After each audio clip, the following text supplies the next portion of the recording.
Good afternoon. I'm Ryan Spicer with DESU-TV, and today I have the pleasure of being joined by the newly appointed 10th President of Delaware State University, Dr. Harry Lee Williams.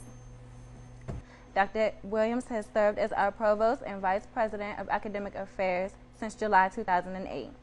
Under Dr. Williams' vice presidency, the university established a new general education program, a distance education strategic plan, and a middle states monitoring report plan. With Dr. Williams as provost, the university successfully completed searches that led to the hiring of a new dean of the College of Arts, Humanities, and Social Science, the director of distance learning, the director of the honors program, and an associate vice president for sponsored programs. Dr. Williams earned a Bachelor of Science in Communication Broadcasting and a Master of Arts in Educational Media, both from Appalachian State University.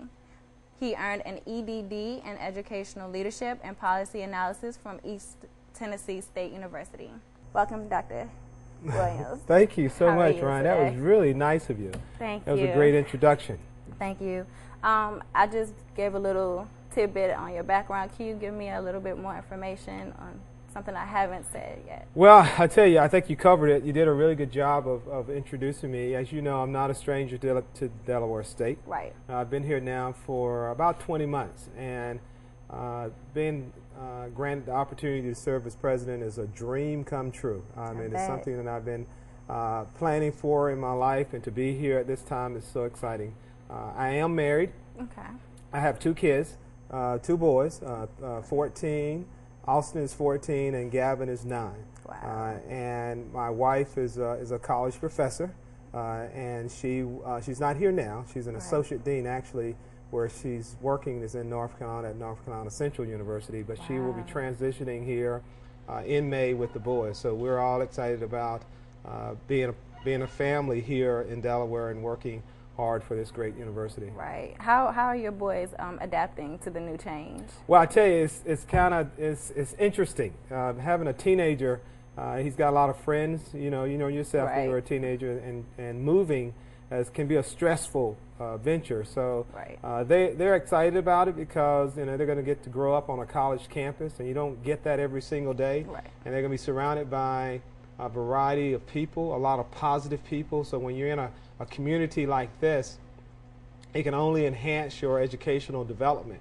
And by them being in this type of setting, it's going to be really exciting. Both of them are very athletic, so they're involved in a lot of extracurricular activities. So being on a university campus, you have a lot of activities taking place, so you always got something that they can be engaged in. So there's a little anxiety because of leaving their friends and coming here, but I think at the end of the day, it's going to be a real great opportunity for my family, and it's going to be an exciting venture. Right, okay. We're going into the issues here at Delaware State University. What are some of the critical issues? Well, I tell you, Ryan, what we're grappling with right now is the budget.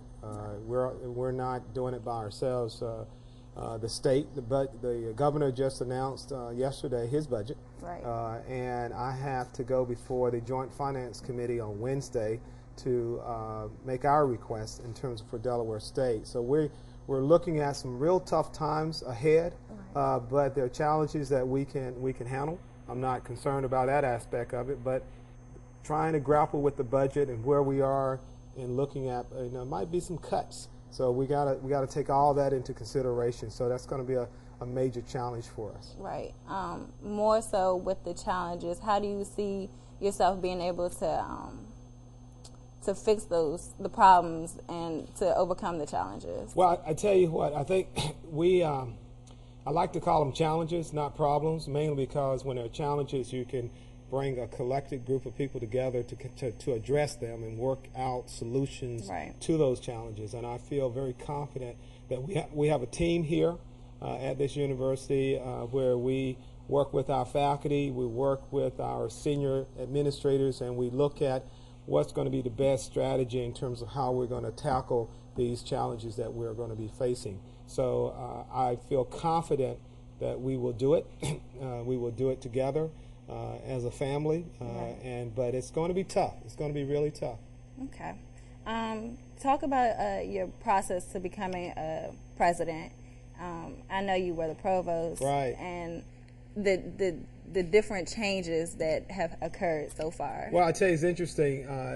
All students, and when I was reflecting back on my life when I was a student, and just being in here in the studio brought back a lot of memories, because I started out with the dream of wanting to work in TV, and I actually worked in TV for about a couple years when I was in college. And so, but when I got my first job in higher ed in 1988, I started working in the admissions office, and I started recruiting students. And at that particular time, I saw that and recognized that education can change lives, and that's what we're in the business. We're in the business of changing lives. Right. And then I realized that we have a great opportunity here.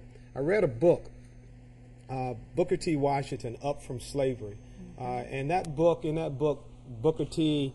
it goes into detail in terms of his thirst for knowledge and his willingness to do almost anything to achieve a higher education. And he took him 6 months to arrive at Hampton University, and when he got there, he ended up working as a janitor to pay his way through school. And later on, Booker T. Washington went on and started a university, Tuskegee University, and those leaders like that, they've always inspired me in terms of how,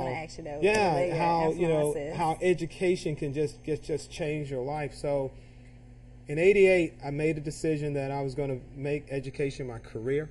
So I've been in higher ed now for over 22 years, and I'm not going to leave higher ed. So, but there's a strategic direction that you have to go through in terms of follow your dreams and follow your goals and follow what you want to achieve in life. And I've been very deliberate in looking at those strategies. When I arrived here in 2000, and I believe it's 2008, when I was going through the interview process, the question that a faculty member asked me a question, said, "What is your ultimate goal?"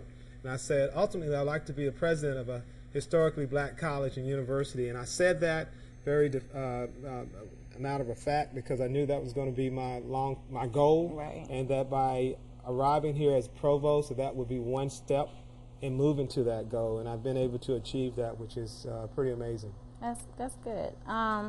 What is your mission for Del State? Well, I tell you, we have a mission, that we have a mission statement in terms of our purpose and what we're here for in terms of serving our students and serving the citizens of Delaware and providing our students with a strong educational foundation so that they can be productive citizens in this world.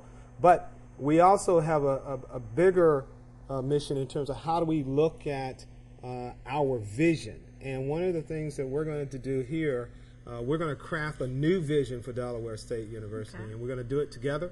I'm going to name on Monday, February 1st, we will name a Blue Ribbon Commission that will look at how we're going to change our vision, and changing our vision so that we continue to protect our legacy and our heritage of being an HBCU, but how do we use that and leverage that to move us down the road for the next 20 years. And that's going to be a major task. On this task force, we're going to have individuals from our community. We'll have students. We'll also have faculty representation, and we'll have political representation on this task force. All the major shareholders, stakeholders that will have an interest in this will be engaged in this process, and we will have focus groups. We'll have people involved in this, and we will push the task force to have our new vision by the end of the semester, and that's the goal. So when we start back in the fall, we will all be focused on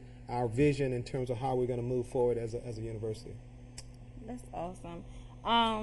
As financial support and for higher education is disappearing, how can we overcome the difficulties, of being able to supply more financial aid for those that need it, and the sports, even though it's a touchy subject, being able to, come back or whatever the case may be. Yeah, well, we're always looking at avenues where we can support our students, and we're going to be real aggressive in our fundraising activities, because I truly believe that we have to work hard in identifying other resources. Right now, we get support from the state, but we're going to have to reach out and look at other avenues in terms of support so that we can support our students who are enrolled here at this institution. We're looking at establishing new scholarship programs that will attract a higher ability student. We feel very confident that we will do that. My goal for this institution is to make Delaware State one of the best HBCUs in America. And when you do that, when you set a goal like that, that means you got to benchmark yourself against the best, and then you look at what they're doing, and then you compare where you're currently located. So we're going to look at those benchmarks, and we're going to use that as our guide in terms of pushing our institution to the next level. I'm confident we're going to do that because we have the resources here in terms of our human capital. We have quality faculty members here. We have quality students here. We have quality staff members here. We have all of the ingredients here to help us move to that next level. Well, thank you so much for joining us today. Yeah. I'm Ryan Spicer with WDSU-TV. Thank you so much. Thank you.